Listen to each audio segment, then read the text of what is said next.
Hey, Natalie. How Hey are you? Liz, I'm good. How are you today? Good, thank you. Super excited to have you join us. And for Me everyone too. else coming in, good afternoon and welcome back to Plain Speak, the podcast where we bridge the gap between technology and customer support, bringing insights directly from leaders who are shaping the future of customer experience today. Super thrilled today to have Natalie Nichols join the show. Natalie is the head of customer operations at Pathrise, a company dedicated to helping job seekers land their dream jobs through personalized mentorship and career advice. With her extensive background in customer operations and her passion for improving customer experiences at early stage companies where quick pivots and creative problem solving are part of that day to day, Natalie brings a wealth of knowledge to our discussion today, and I am so excited to have her with us. I'm your host, Liz Tai, CEO and founder of High Operator, where we're committed to revolutionizing customer support through cutting-edge solutions like High Auto, as well as our suite of self-service tools, High Q, which includes Highlight, QA Scout, and SuperSat. Our platforms leverage a little bit of NLP, a lot of workflow automation, a little bit of generative AI to manage complex customer interactions, ensuring seamless and efficient support. So for everyone tuning in during lunch, please feel free to engage with us through the chat during this podcast. Your insights and questions are a great part of the conversation, and we'll try and address them during our discussion or follow up on LinkedIn after the session. And with that preamble out of the way, let's dive into our chat with Natalie today. Natalie, welcome again. Thank you so much for joining us. Thank you for having me, Liz. All right, lunch, customer service, customer experience, customer support. Natalie, share with us a little bit about your journey into customer support and how that's led to your current role at Pathrise, especially on, customer experience. For sure. So, Liz, service has always been in the background for me, having worked in restaurants and hospitality on and off since I was very young. I did work briefly in human resources after college, but moved back into hospitality officially when I relocated to the Bay Area in 2010. And working in that market, which is one of the best hospitality markets in the world, I really honed a very nurturing and anticipatory service approach, as well as gaining a really deep understanding of the infrastructural work that goes into executing seamless service. I worked at a ton of amazing restaurants, but probably the most notable one is Chef Thomas Keller's flagship, the French Laundry. And working at the French Laundry imbued me with so many lessons that I've carried with me for the last 15 years. Hanging in the kitchen, there is a placard that says sense of urgency. So that's one thing that has just spilled into every single day of my work life since that point. And the other idea was that we're never too busy to do things right the first time. So after, right the first time. You're never too busy to do things right the first time, even if it seems like something needs to be addressed with shortcuts because things are frantic or chaotic. You can kind of always find that eye of the storm to do things the way you know to do them. And then after working at the laundry for a couple of years, I really wanted to stay proximal to food, but move into business. So I joined a very early stage startup in consumer packaged goods, built a customer program from the ground up, did that at two more companies, and then transitioned to tech 2 years ago when I joined Pathrise. And what really drew me to Pathrise was the mission. At its core, we're here to help people. And because my background really informs an approach to customer work that truly centers people, both our customers, obviously, but my internal team as well, it just seemed like a natural fit. That's so cool. Yeah, it's really helping people not just behind the scenes as part of the customer experience, but really as part of the entire product. That is super cool. And you mentioned something really interesting just now, which is that, a lot of that started in hospitality gave you a lot of appreciation for, you said it better, but essentially like the infrastructure, right? Everything that goes on behind the scenes in that maybe crazy kitchen or in the back of house that allows for those incredible customer experiences. And Absolutely. when you move into the tech world, what is that? What does that look like? I mean, at Pathrise, how do you think about leveraging technology there, sort of behind the scenes and the infrastructure, to then enhance the customer experience and streamline operations? Yeah, great question. Well, we integrate our systems and automate whatever repetitive tasks that we can. We use a lot of low and no code solutions like Zapier, Slack workflows. We do a bit of Airtable automation as well. And we do that so that our team can focus on more high impact strategic work. Yeah.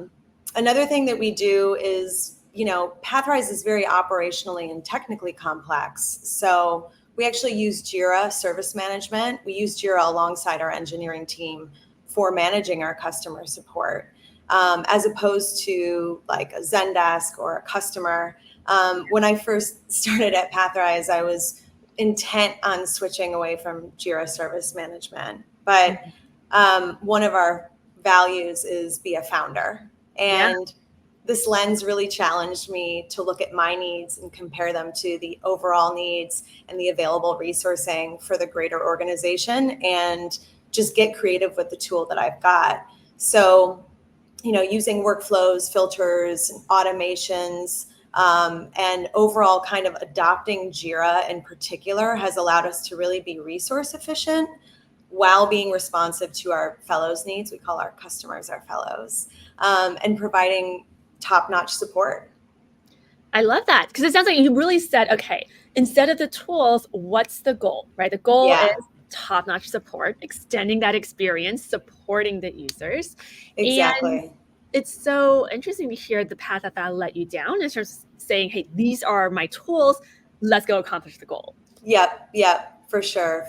And I think that was in part due to really solid leadership on behalf of our co-founders and our CEO, who really kind of challenged me to drill down to the problems that I was trying to solve, and understanding that I could solve them with the tool that I had, and it would just be overall better for the business, better for our customers. Definitely be a founder. And that is particularly relevant, right? In those early stage startups, which are so exciting, so fast paced, but you only have so many people in the room. You only have so many resources in the room sometimes, for right? Sure. You touched on this a little bit with Pathrise already, but how do you think about, navigating those challenges, which are to some extent internal, while maintaining a really high standard of support, which is what I think, shows really externally? Yeah. Well, resource constraints are real, and they're a necessity of operating a fiscally responsible early stage company, and a sustainable company long term. So they really push us to be creative and prioritize effectively, period, end of story. And I think we do that in a couple of ways. We, of course, focus on building scalable processes and leveraging automation where possible. But we also really, really prioritize empowering our team on the front lines to flag issues, collaborate with leadership on solutions, and take ownership of their work. I think that my most important job as a leader is to realize when I need to get out of the way and what I need to do to sort of take information from my team, take information from my extended leadership team, and kind of translate it into a meaningful solution. And by intentionally and constantly building a culture of psychological safety, my team in particular, but our whole team can easily adapt. We do the most with the least, and we deliver a really high quality support experience, even with limited resources, because we're really in sync, Yeah, definitely. I'd love to hear a little bit more about that culture of psychological safety, because I know in the past when we've talked, it's very sort of front of mind for you that customer service folks are on the front lines. They're closest to the problem. They have all these really unique insights and abilities to flag issues before they become critical. right? How Yeah. do you think about trickling that up, and what is that culture of psychological safety? Well, I think that in every workplace or organization and every group of people, culture really starts from the very top. So I think it may sound obvious, but you have to state things and then you have to bring those things to life. You have to demonstrate those things with your behavior. On my team in particular, and on Pathrise, in Pathrise as a whole, just this idea of being a founder is really integral to how we work. Another one of our values is rise up together. So while we have roles and seniority and reporting structures, it's really an environment where anybody could have the next great idea. Yeah. And I think that while that sometimes spontaneously happens, where culture sometimes just kind of spontaneously moves in this beautiful direction, I think it's the job of leadership to create containers for that. So things like, what are our team norms, right? Even as simple as if we're in a meeting and I'm speaking a lot and I notice that there are other people that aren't speaking very much, whose job is it to sort of make sure that everybody feels like they can participate in a way that works for the way that they think, for the way that they communicate. An example of that specifically is giving folks who are more internal processors a minute or two to kind of think about a question or think about a brainstorm idea before opening up a response to the whole group. I think another thing that's just really important is leaders demonstrating accountability at every turn. So if my team knows that if I make a mistake, I'm going to be the first person to flag it, they also feel like it's a safe environment for them to just Yeah, kind for of them to show do up that. how they are. Yeah.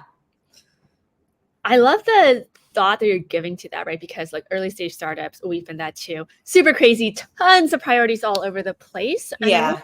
how you said, it's the job of leaders to create sort of containers Mm-hmm. within Mm-hmm. the org to make that happen. Yep. Yep. Very, very cool. So then maybe to sort of do a right turn on topics, because you're right. I mean, so much of not just customer support and customer experience, but also just early stage and scaling companies is how do you Yeah. all these humans make order of that, right? And bring everyone together as a team to create excellent experiences.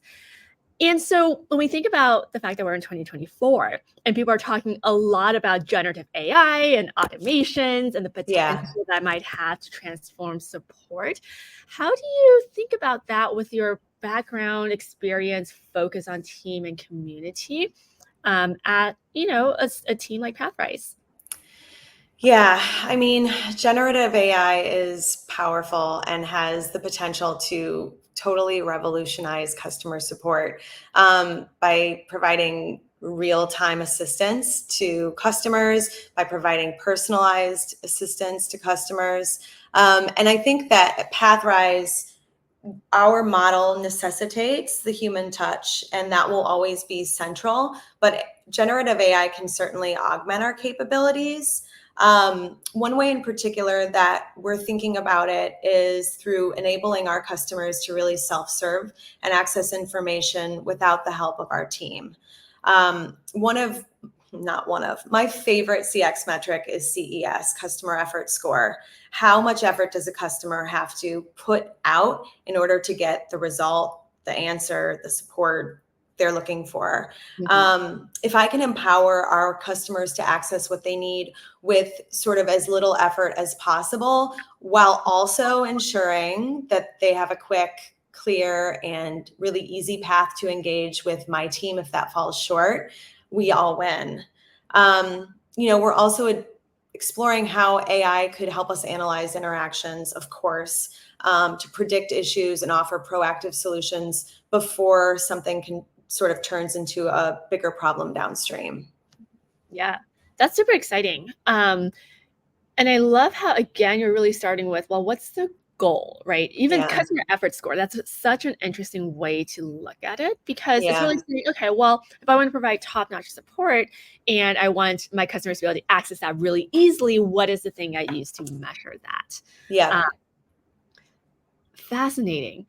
Because one of the things that's always struck our team about AI and the ability to sort of increase that level of customization is sort of the what it enables, right? So like when you walk into like a super high-end restaurant, right? Like Thomas Keller restaurant or super high-end store, you get a ton of customization that's at their fingertips, and it's supposed to be a very personalized experience, right? Yeah.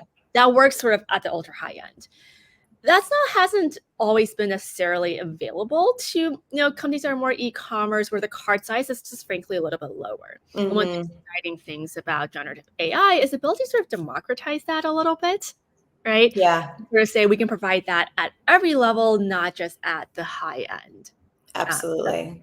We're Yeah. excited about that. It's interesting to see you think about it from a perspective where maybe give us a little bit more context about the Pathrise customer, because these are longer term engagements, right? Yeah. What are you looking for? How do you think about CES and experience throughout the journey? Yeah, absolutely. That's a great question, Liz. We kind of almost have a hybrid like customer success experience model. So typically our customer life cycle is anywhere from 2 to 3 months to 12 months, right? So somebody could potentially work with us for a 12-month program duration. And during that time, they have a few distinct stages in the journey. They're working with different teams. So a lot of information is kind of being shared with them from different parts of the business. So it really necessitates cohesion in what they're able to access, when they're able to access it. We think a lot about not only our working environment, but what is the environment that our Pathrise fellow is working within. And that's our beautiful platform, our superstar product, the Pathrise platform. But yeah, we're constantly trying to figure out it's almost like how do you provide a very, very simple to follow, a very easy to follow guide map for them, right? And that goes back to anticipation, right? What do people want? I think for us, there's a lot of opportunity in terms of creating clarity between sessions with our different mentors. So what do people do when they've just had their session with this specialist, this interview specialist, between that and the next session with their career mentor? Also, we work with third-party financing providers. So giving folks an opportunity to really access FAQ, how they get in touch with these third-party financing providers, how they book a call with us as soon as humanly possible if they have any questions about their contract. It's really about creating easy access. Absolutely, because it really is designing this full experience for them. It's it's not a purchase of a product. It's a purchase of an experience that really has like the potential to have really long lasting positive impacts, right? For the rest Absolutely. of your career. I mean, that it's actually incredible hearing you think about it, because it feels like to me the level of empathy that you and your team and the rest of the org need to have for that is really incredibly, incredibly high. Yeah. Right. Empathy is key. Totally. But when it comes to customer support, right, you need both operational excellence so you can deliver empathy scalably, right? Yeah. Also empathy within all of that. When you Yeah. think about your daily operations at Pathrise, how do you integrate these principles into that? Where you need that dependability, that scalability, and you still need that empathy and experience. Yeah. Well, I think that the customer experience is a reflection of the employee experience. So I'm sure that's a theme that you've picked up on now. Yeah. So I think we emphasize empathy in every one of our customer interactions because we're committed to demonstrating empathy in every interaction with our internal team. I mean, it's, again, maybe obvious, but an example of this is, right, we all have a job to do, but we're a fully distributed remote team. And that means that for a lot of folks, their work and their home life are intertwined.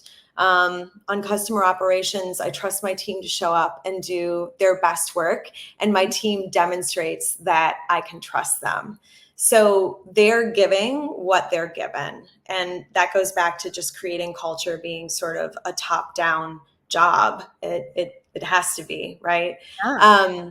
And I think operational excellence is achieved in a couple of ways, right? We continually need to be improving our processes, and we can leverage data to identify pain points and then refine our approach. But we also, and going back to kind of the culture piece, we also need to ensure that bottom-up feedback is really encouraged, received with gratitude, correctly placed in context, and then acted on, or at the very least followed up on. Yeah.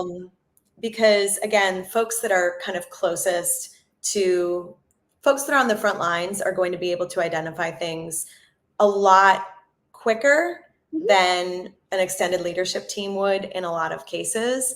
And we need to create the structure for them to be able to flag issues and then collaborate with us on solutions. Which is honestly so hard, especially Yeah. at early stage startups, right? Because it is. To some extent, even at I think the best startups, one view of it is that there are fires kind of everywhere, right? sure. To some extent, because it is just such a small team trying to do so much, which is super exciting because there's growth and you're creating something new. Yeah. Do you have any maybe tips for CX leaders at growing startups of how do you really close that loop, right? How do you make sure that bottom-up feedback is not just encouraged, but they feel empowered? Because I think part of that is knowing that it's received, contextualized, and then like followed up on. Do you have any tips for sort of closing that you found helpful? Yeah, I mean, a lot of this is going to feel very, I think, like lo-fi, but I'm a very hands-on manager. My management style is very democratic. And I think just having kind of going back to me, how do I show up on a daily basis? How is my week structured, right? If I ask for something, for example, something recent that we rolled out is that my team's going to be contributing to our weekly meeting agendas. This is something that I ask them to do. Now, in order to ask them to do that and to get them to do it with consistency and reliability, I need to deliver on my part of that, which is providing them with the deck, making sure that I budget enough time for us to actually address the points that they're incorporating into the agenda. And again, making sure that they are followed up on later in the week. So again, kind of lo-fi, like I have calendar blocks, right? Yeah. When am I taking that time at the end of the week to sort of summarize any updates or any new SOPs and blast those out based on what they flagged? I think another thing, and I don't want to sort of oversimplify it, but it's just connecting with people where they're at, asking people, well, what do you need? Is the way that I'm communicating with you, is this working for you? How could I show up differently to be more supportive? I think really being a people manager, especially in customer, requires that you are willing to kind of mold and bend and meet people where they're at, which is beautiful because it allows everybody to kind of grow together. Yeah. And I think as you talk about that, right, it just really strikes me that the way you think about sort of molding and growing that team internally together, really, I feel like trickles through to what Pathrise is, right? Yeah. That ability to support, mentor, and grow from a customer experience perspective. Yeah. Very, very cool. Well, maybe before we move into our wrap questions, some last words from you, Natalie, on are there any sort of big major trends that you see shaping the future of customer experience, other than maybe the customization we talked about, that you're excited to explore, hear about, or want someone else to explore first? What's exciting about the next couple of years in customer success? Okay, so I really think I've been doing this work for a long time now, and I really think that customer experience is sort of having its moment, right? And maybe that moment started, I don't don't know, five-ish, 10-ish years ago. But I feel like we're very much still in it. Mm-hmm. And at the same time, I feel like we're just at the beginning. I think that the power of customer experience as a central driver for key business initiatives is untapped in a lot of businesses. Yeah. I think that part of that has to do with just sort of this leftover idea of what customer experience is, which is just really support, right? The cleanup crew who comes in when somebody's upset and just kind of manages emotions. But gathering, translating, and leveraging customer feedback can have incredible impact on revenue, business sustainability, growth opportunities. I do think that the future is going to continue to be driven by greater personalization, immediacy in response, immediacy. People want a response right away, and transparency. I think that one of the things that I personally have enjoyed seeing evolve over the past few years is just the acceptable tone of voice, right? I don't want to speak with somebody who's speaking to me like they're a robot. I want to understand from somebody, oh man, I'm really sorry I didn't respond to your email yesterday. I had to go out of office last minute. We have a very transparent way of communicating with our fellows. And again, that just goes back to the fact that while we need to do things at scale, we are dealing with people, individuals, individual needs, personalities, all of these things. And I just think, lastly, a huge opportunity in a lot of businesses, Pathrise included, is just seamless integration of the customer experience across all touch points. I think that, customers are just starting to be more and more, and understandably so, sort of demanding in a good way about what they deserve. They're spending their money. They want an experience that is worth that is worth their hard-earned money, that is worth their time. That's where I see customer experience going in the next few years. Exciting. So the bar is raising, the consumer is raising the bar. Yeah. But it also, I feel like customer support has been threatening to digitize for a while. It's been exciting. There's been all this talk around data and ability to experiment. But you're right. We're finally seeing it actually happen, right? It's moving from this like analog people, emotions, all of that, to a very exciting world where I think a lot of it is instrumented and digitized and is able to now feed and design into the overall experience, but then feed that data into the rest of the business. For sure. I think it's a necessity. So super exciting. Okay, so to close us out, I think this will be a good one. Every Plain Speak, we ask guests a rolling question. So Natalie, your question is coming from David Wilson, founder of Impactify CX, formerly at DoorDash, Chime, and Uber. And David would love to know, from your experience, what are the most effective strategies for fostering a culture of innovation and creativity within an org? Oh man, that's a good one. I think I'm going to get a little woo-woo on you here, if I Love may.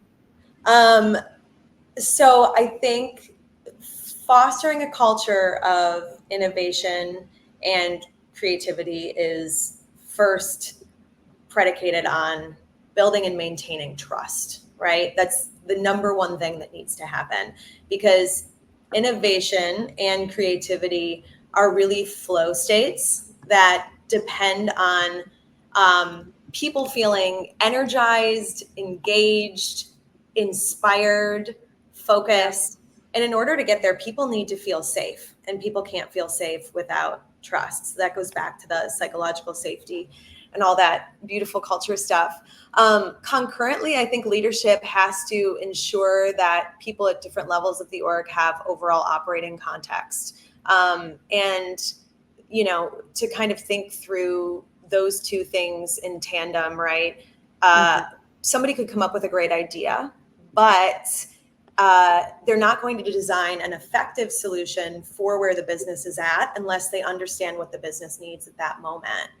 So to go back to that trust piece, if they're repeatedly throwing out ideas that aren't valuable and therefore aren't valued, and they're not seeing that come to fruition, that creative, innovative part of them kind of gets squashed.